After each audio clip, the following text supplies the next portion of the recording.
Get ready for the dictation. Start.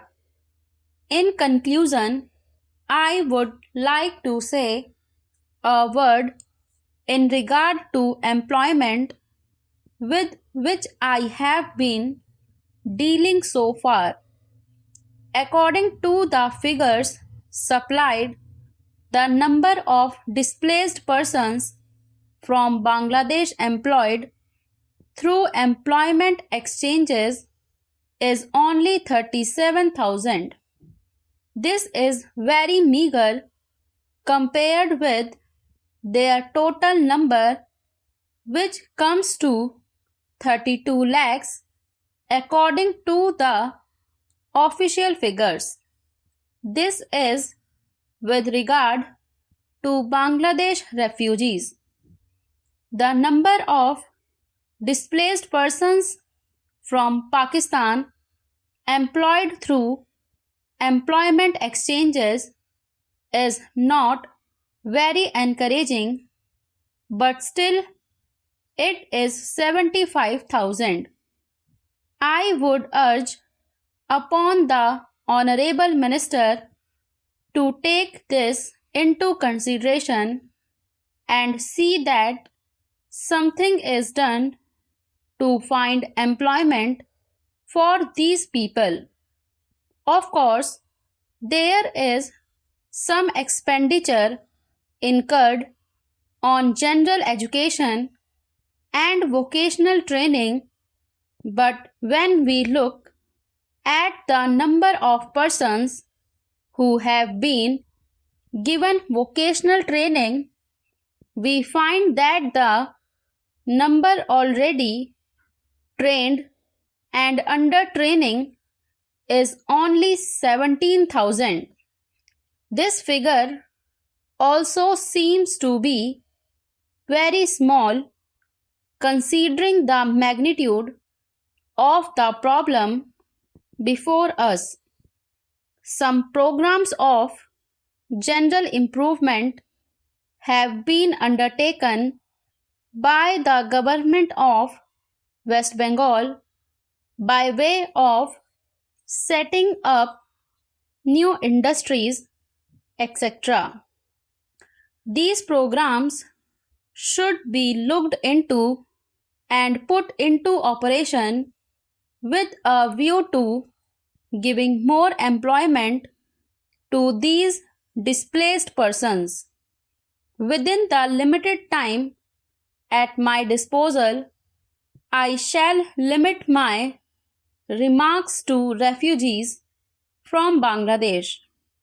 The first thing which strikes one as one looks at the various brochures and publications that have been given to us is the amount of contradiction one has to battle against. The first contradiction is in regard to the number of persons government think they have rehabilitated in West Bengal. Granting that it is difficult to make a final assessment of the number of refugees who have come from Bangladesh, it is still true to say that at least there should be some sort of parity between what the Union Ministry says and what the West Bengal Rehabilitation Ministry says. Only a few days ago, the West Bengal Minister of Rehabilitation said that there are 22 lakhs of refugees who have to be rehabilitated, but the central government's figures are 31 lakhs.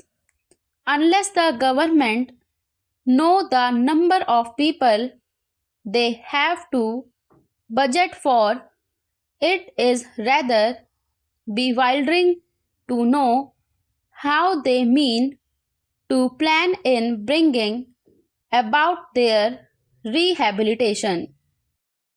As a matter of fact, many other sources believe that the figure is far higher, but in any case, there should be some parity and some idea as to the extent of the rehabilitation problem which still remains before the people of West Bengal. The other contradiction is this.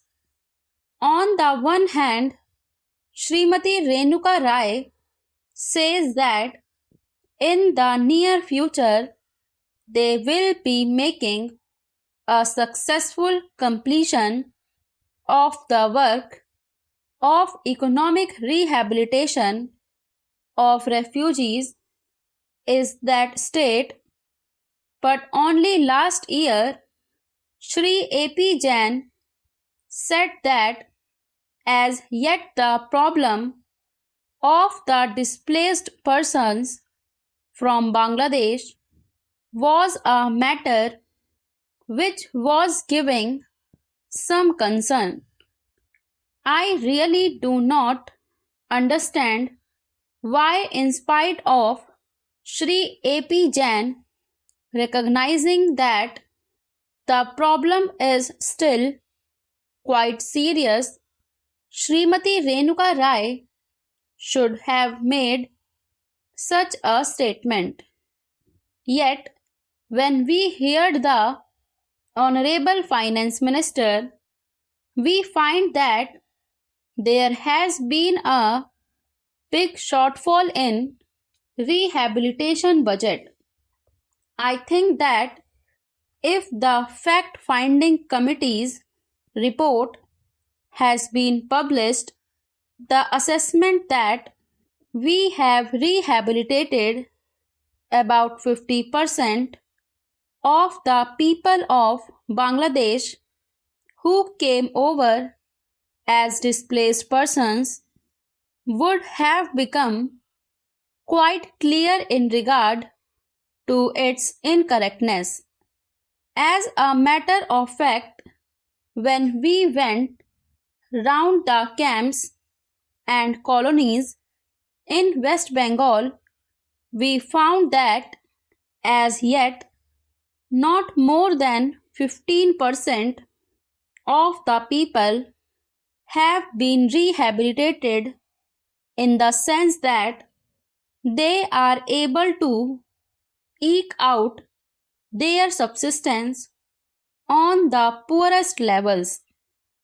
It is not more than 15%, and I think the figures of the fact-finding committee are still lower.